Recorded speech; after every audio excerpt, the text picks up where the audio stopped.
हर हर महादेव दोस्तों, आज हम भोलेनाथ के भीमाशंकर ज्योतिर्लिंग की बात करेंगे।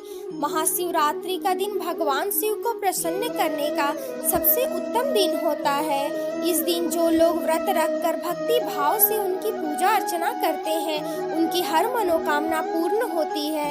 इस दिन 12 ज्योतिर्लिंगों के दर्शन करना बेहद शुभ माना जाता है। ये सभी 12 ज्योतिर्लिंग भारत के विभिन्न हिस्सों में हैं। ऐसी मान्यता है कि इन ज्योतिर्लिंगों के दर्शन मात्र से ही इंसान के सभी कष्ट दूर हो जाते हैं और हर इच्छा पूरी हो जाती है। कहते हैं ब्रह्मा ब्रह्मलोक में रहते हैं और सभी देव देवलोक में रहते हैं, किंतु एक साक्षात भोलेनाथ है जो पृथ्वी लोक पर अपने सभी भक्तों के कष्ट हरने के लिए स्वयं निवास करते हैं और सबसे आसान रूप से वे ज्योतिर्लिंगों में विराजमान होकर अपने भक्तों को हमेशा दर्शन देते हैं। आज हम भगवान शिव के छठे ज्योतिर्लिंग भीमाशंकर की बात करेंगे। हर हर महादेव। प्रसिद्ध धार्मिक केंद्र भीमाशंकर मंदिर महाराष्ट्र में पुणे से करीब 100 किलोमीटर दूर स्थित सह्याद्री नामक पर्वत पर है। यह स्थान नासिक से लगभग 120 मील दूर है। यह मंदिर भारत में आए पाने जाने वाले 12 ज्योतिर्लिंगों में एक है। 3250 फीट की ऊंचाई पर स्थित इस मंदिर का शिवलिंग काफी मोटा है, इसलिए इसे मोटेश्वर महादेव के नाम से भी जाना जाता है। इसी मंदिर के पास से भीमा नामक एक नदी भी बहती है जो कृष्णा नदी में जाकर मिलती है। पुराणों में ऐसी मान्यता है कि जो भक्त श्रद्धा से इस मंदिर के प्रतिदिन सुबह सूर्य निकलने के बाद 12 ज्योतिर्लिंगों के नाम जपते हुए इस मंदिर के दर्शन करता है, उसके 7 जन्मों के पाप दूर होते हैं तथा उसके लिए स्वर्ग के मार्ग खुल जाते हैं। भीमाशंकर ज्योतिर्लिंग का वर्णन शिव पुराण में मिलता है। शिव पुराण में कहा गया है कि पुराने समय में कुंभकर्ण का पुत्र भीम नाम का एक राक्षस था। उसका जन्म ठीक उसके पिता की मृत्यु के बाद हुआ था। उसकी अपने पिता की मृत्यु भगवान राम के हाथों से होने की घटना की उसे जानकारी नहीं थी। बाद में अपनी माता से इस घटना की जानकारी हुई तो वह भी श्री भगवान राम का वध करने के लिए आतुर हो गया। अपने उद्देश्य को पूरा करने के लिए उसने अनेक वर्षों तक कठोर तपस्या की, जिससे प्रसन्न होकर उसे ब्रह्मा जी ने विजयी होने का वरदान दिया। वरदान पाने के बाद राक्षस निरंकुश हो गया। उसने मनुष्यों के साथ साथ देवी देवताएं भी भयभीत रहने लगे।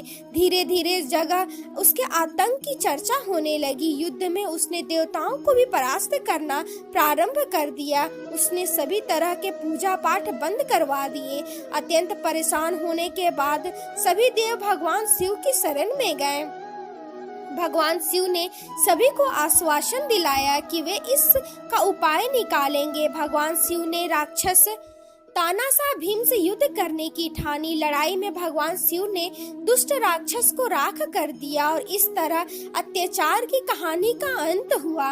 भगवान शिव से सभी देवों ने आग्रह किया कि वे इसी स्थान पर शिवलिंग रूप में विराजित हो। उनकी इस प्रार्थना को भगवान शिव ने स्वीकार किया और वे भीमाशंकर ज्योतिर्लिंग के रूप में आज भी यहाँ विराजित हैं। भीमाशंकर मंदिर नागर शैली की वास्तुकला से बनी एक प्राचीन और नई संरचनाओं का सम्मिश्रण है। इस मंदिर से प्राचीन विश्वकर्मा वास्तुशिल्पियों की कौशल श्रेष्ठता का पता चलता है। इस सुंदर मंदिर का शिखर नाना फडणवीस द्वारा 18वीं सदी में बनवाया गया था। कहा जाता है कि महान मराठा शासक शिवाजी ने इस मंदिर की पूजा के लिए कई तरह की सुविधाएं प्रदान की। भीमाशंकर आने वाले श्रद्धालु कम से कम 3 दिन यहाँ जरूर रुकते हैं। यहाँ श्रद्धालुओं के रुकने के लिए हर तरह की व्यवस्था की गई है। भीमाशंकर से कुछ ही दूरी पर सिनोली और घोड़गांव है, जहां आपको हर तरह की सुविधा मिलेगी। यदि आपको भीमाशंकर मंदिर की यात्रा करनी है तो अगस्त और फरवरी महीने के बीच जाएं। वैसे आप ग्रीष्म ऋतु को छोड़कर किसी भी समय यहाँ जा सकते हैं। वैसे जिन्हें ट्रैकिंग पसंद है उन्हें मानसून के दौरान बच्चों को बचने की सलाह दी जाती है। भीमाशंकर लाल वन क्षेत्र और वन्य जीवन अभ्यारण्य द्वारा संरक्षित है। यहाँ पक्षियों, जानवरों, फूलों, पौधों की भरमार है। यह जगह श्रद्धालुओं के साथ साथ ट्रैकर्स प्रेमियों के लिए भी उपयोगी है। यह मंदिर पुणे में बहुत ही प्रसिद्ध है। यहाँ दुनिया भर से लोग इस मंदिर को देखने और पूजा करने के लिए आते हैं। भीमाशंकर मंदिर के पास कमलजा मंदिर है। कमलजा पार्वती जी का ही एक अवतार है। इस मंदिर में भी श्रद्धालुओं की भीड़ लगी रहती है। आप यहाँ सड़क और रेल मार्ग के जरिए आसानी से पहुँच सकते हैं। आप शिवाजी नगर पुणे से राज्य परिवहन की बसें प्राप्त कर सकते हैं। भीमा